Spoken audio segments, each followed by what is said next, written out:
Je suis Andrea, j'ai 30 ans, je suis ivoirienne et je vis à l'île d'Abo, près de Lyon.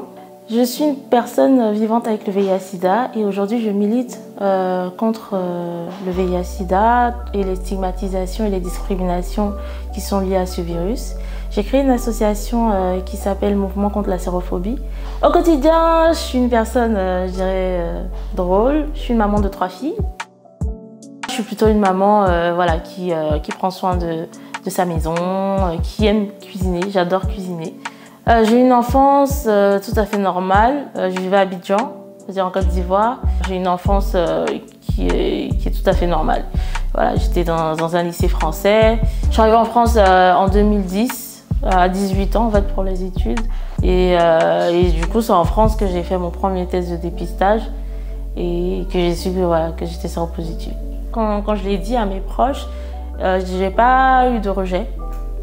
C'est-à-dire que mes amis, que ce soit ma famille, énormément de soutien. Ils étaient là pour moi, mais ce n'était pas suffisant en fait, parce qu'il y a vraiment ce côté où il ne faut pas parler.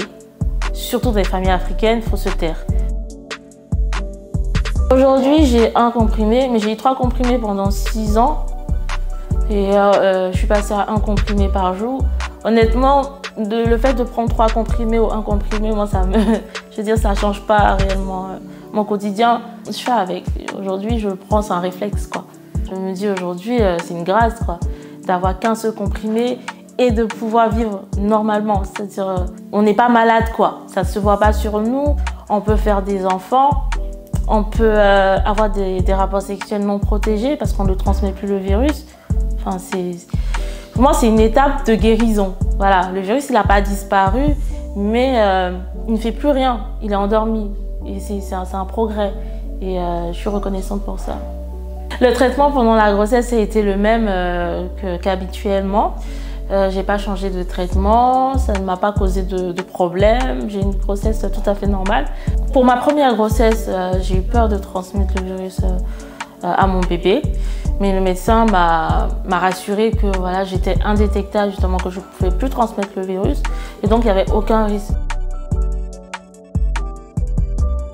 Les premières interrogations, c'était réellement de pouvoir construire une vie de famille. Mais Dieu m'a fait grâce, j'ai rencontré une personne avec qui j'ai pu parler de mon statut sérologique et qu'il a accepté tout de suite.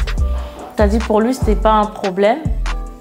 Il ne voyait pas le virus comme un frein. C'est-à-dire il me voyait tout simplement comme une femme. J'ai rencontré mon mari en 2015, 1 an après avoir découvert que je vivais avec ce virus-là. Et j'ai décidé de prendre la parole en 2020. Donc il s'est passé 5 ans quand même. Mais c'est tout ce cheminement que j'ai fait, le fait de rencontrer quelqu'un, de me marier, de faire des enfants. Je me suis dit à un moment donné, le virus n'a pas eu raison de moi et j'ai une vie tout à fait normale. J'ai créé une entreprise. Je me suis rendu compte que je pouvais vivre comme n'importe quelle personne.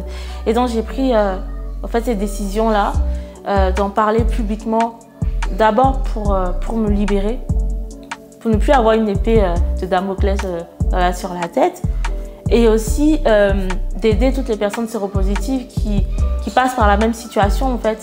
C'est un bon moyen de sensibiliser en montrant ma vie de famille au quotidien.